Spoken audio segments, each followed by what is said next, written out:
کہ خداوند یسوع مسیح نے یہاں پر یہ نہیں کہا کہ بھئی آپ دیکھیں جو دنیا میں جو آپ کسی کو کہتے ہیں جی فلاں بڑا یتیم ہے، لوگ ترس کھاتے ہیں کہ اس کی مدد کرو یا اس کے پاس بیٹھو۔ یسوع مسیح نے یہ نہیں کہا کہ میں تمہیں ماں باپ دوں گا، میں تمہیں رشتہ دار دوں گا، میں تمہیں بہن بھائی دوں گا۔ کہا کہ میں تمہیں روح حق دوں گا، روح القدس دوں گا۔ اس کا مطلب ہے اس دنیا میں جس کے پاس روح القدس نہیں وہ یتیم ہے، جس کے پاس خدا کا روح نہیں وہ یتیم ہے۔ اگر روح القدس ہے، یسوع کہہ رہا ہے کہ میں تمہیں یتیم نہ چھوڑوں گا، میں تمہیں اپنا پاک روح دوں گا جو تمہاری مدد کرے گا، جو تمہیں سکھائے گا، آنے والے وقتوں کی خبر دے گا۔ اور پھر اگر اعمال کی کتاب پڑھیں تو وہاں پر بھی یسوع مسیح کلام میں لکھا ہے، اعمال کی کتاب کے پہلے باب میں ہی، کہ یسوع مسیح 40 دن تک زندہ ہونے کے بعد اپنے شاگردوں کو، بہت سے لوگوں کو دکھائی دیا۔ لکھا ہے 40 دن تک وہ انہیں دکھائی دیتا رہا، اور پھر لکھا ہے کہ ان سب کے ساتھ مل کر اس نے باتیں کی اور ان سے کہا کہ باپ کے اس وعدہ کے پورے ہونے کے منتظر رہنا، انتظار کرنا، ٹھہرنا، کہ جو باپ نے وعدہ کیا ہے روح القدس کا، اس کے لیے ٹھہرنا۔ اور یسوع مسیح نے کہا کہ یوحنا نے تمہیں پانی سے بپتسمہ دیا تھا، لیکن تم تھوڑے دنوں تک روح القدس کا بپتسمہ پاؤ گے، تم روح القدس سے بیپٹائز ہوگے۔ یہ یسوع مسیح نے اپنے شاگردوں کو حکم دیا۔ اس کا مطلب ہے اگر یسوع کی بات کہہ رہا ہے تو وہ بہت ضروری ہے کہ ہم روح القدس کو حاصل کریں، اسے پانے والے ہوں، اس روح القدس کے بپتسمے کو حاصل کرنے والے ہوں۔ اور اگر ہم آگے اسی اعمال کی کتاب میں پڑھیں تو وہاں پر بھی جب روح القدس نازل ہوتا ہے تو لوگ حیران تھے کہ یہ ہو کیا رہا ہے یہاں پر۔ تو پطرس نے کھڑے ہو کر آواز کے اس نے کہا بھی تم کیوں حیران ہو رہے ہو؟ یہ تو اس نے یوئیل نبی کی کتاب کا وہ ریفرنس بتایا کہ تمہارے آخری دنوں میں اپنے روح میں سے ہر ایک فرد بشر پر انڈیلوں گا، نازل کروں گا۔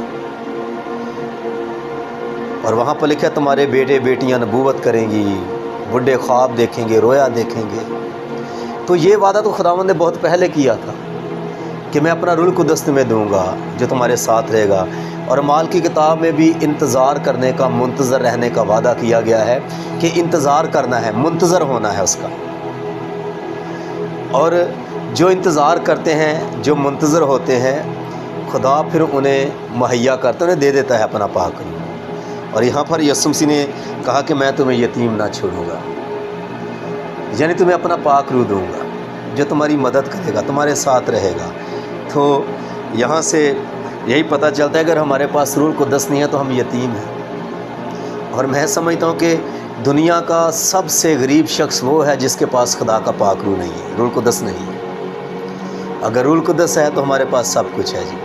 اور میں لوکا کی انجیل میں بھی پڑھ رہا تھا، وہاں پر یسوع مسیح نے بات کی، انہوں نے کہا کہ جی تم میں سے ایسا کون سا باپ ہے جس کا بیٹا اس سے روٹی مانگے تو اسے پتھر دے، یا مچھلی مانگے تو سانپ دے، انڈا مانگے تو بچھو دے۔ اور پھر وہاں پر لکھا ہے کہ تمہارا آسمانی باپ اپنے مانگنے والوں کو روح القدس کیوں نہ دے گا۔ تو میں حیران ہو رہا تھا کہ بات تو اوپر کھانے پینے کی چیزوں کی چل رہی ہے، بیسی چیز کی فکر میں نا آج سب لوگ، کھانے پینے کی، تو کھانے پینے کی بات ہو رہی ہے، روٹی کی بات ہو رہی ہے، مچھلی کی، انڈے کی بات ہو رہی ہے، لیکن یسوع مسیح نیچے روح القدس کی بات کر رہے ہیں کہ تمہارا آسمانی باپ اپنے مانگنے والوں کو روح القدس کیوں نہ دے گا۔ اس کا مطلب ہے کہ کھانے پینے کی چیزوں سے بھی زیادہ ضروری پاک روح ہے، کہ اس کا روح القدس ہمارے اندر ہو، اس کا پاک روح ہمارے پاس ہو۔ میں سمجھتا ہوں کہ روح القدس ایک ایسا کنٹینر ہے جس میں ساری چیزیں موجود ہیں۔ جب روح القدس ہمارے اندر ہوگا، ہمارے پاس ہوگا، تو دوسری چیزیں ہمیں مفت میں ملتی چلی جائیں گی۔ یسوع مسیح نے بھی اس لیے کہا نا کہ پہلے تم آسمان کی بادشاہی کی تلاش کرو، تو یہ چیزیں دنیا کی چیزوں نام میں مل جائیں گی۔ اور ان کھانے پینے کی، کیا کھاؤ گے، کیا پیو گے، کیا پہنو گے، یسوع مسیح نے کہا ان چیزوں کی فکر میں تو غیر قومیں رہتی ہیں، تم یہ فکر کرو کہ تم پاک روح حاصل کر سکو، تمہیں روح القدس مل جائے۔ جب ہم اس کے پاک روح کے لیے پیاسے ہوتے ہیں، تڑپ رکھتے ہیں اپنے اندر، تو پھر خداوند جو ہے ہمیں اپنے پاک روح سے بھر دیتا ہے، ہمیں زور دے دیتا ہے۔ اور پھر جب اس کا روح القدس ہمارے اندر ہوتا ہے تو ہمارے لیے مشکلات، ہمارے لیے پریشانیاں کم ہوتی ہیں۔ میں آج ایک خدا کے بندہ کا کلام سن رہا تھا، میسج خدا کے بہت بڑے خادم ہیں، تو وہ کہہ رہے تھے کہ ایک نوجوان لڑکی کو چند لڑکوں نے اغوا کر لیا اور وہ اس کو گاڑی میں لے کر جا رہے تھے، اور اس نے کیا کیا کہ وہ اس کو لے کر جا رہے تھے کہ اس کی عزت خراب کر دیں۔ اس کے پاس خدا کا پاک روح تھا، روح القدس تھا، اس نے غیر زبان میں دعا کرنا شروع کر دی گاڑی میں۔ 25 منٹ جب غیر زبان میں دعا کرتی رہی تو وہ کنفیوز ہو گئے۔ جب وہ کنفیوز ہو گئے تو انہوں نے گاڑی روکی اور اس کو دھکا دے کے باہر پھینک دیا اور بھاگ گئے۔ اگر ہمارے خاص خدا کا پاک روح ہے، روح القدس ہے، تو ابلیس کنفیوز ہو جائے گا جی، ابلیس کنفیوز ہو جائے گا۔ اور میں یہ سمجھتا ہوں کہ اگر وہ اپنی عزت کی بھیک ان سے مانگتی تو وہ نہیں معاف کرتے، لیکن خدا کے پاک روح کے وسیلہ سے اس کی عزت محفوظ رہی۔ جب ہمارے اندر خدا کا پاک روح ہوگا، ہمارے اندر دلیری ہوگی، اور اس بات کو جانے کہ ابلیس کنفیوز ہو جائے گا۔ آمین۔ آئیے اپنے سروں کو جھکاتے ہیں آج شام اس بات کے لیے، خدا مجھ سے کہیں گے تو ہمیں اپنے پاک روح سے بھر دے۔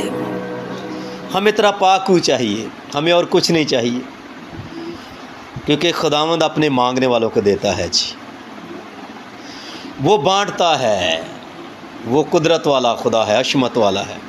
اور میری دعا ہے کہ آج کے کلام کے وسیلہ سے خدا کی نیند میں 100 گنا پھل کو پیدا کرے، آپ کو اپنے پاک روح سے بھرے، اور آپ اس کی ایک عجیب اور جلالی قدرت کو دیکھنے والے ہوں، ایک نیا تجربہ حاصل کرنے والے ہوں، آپ پاک روح سے بیپٹائز ہونے والے ہوں، اور آپ کے گھرانوں میں، آپ کی زندگیوں میں خداوند عجیب اور جلالی کام کرے، یسوع کے نام سے آمین۔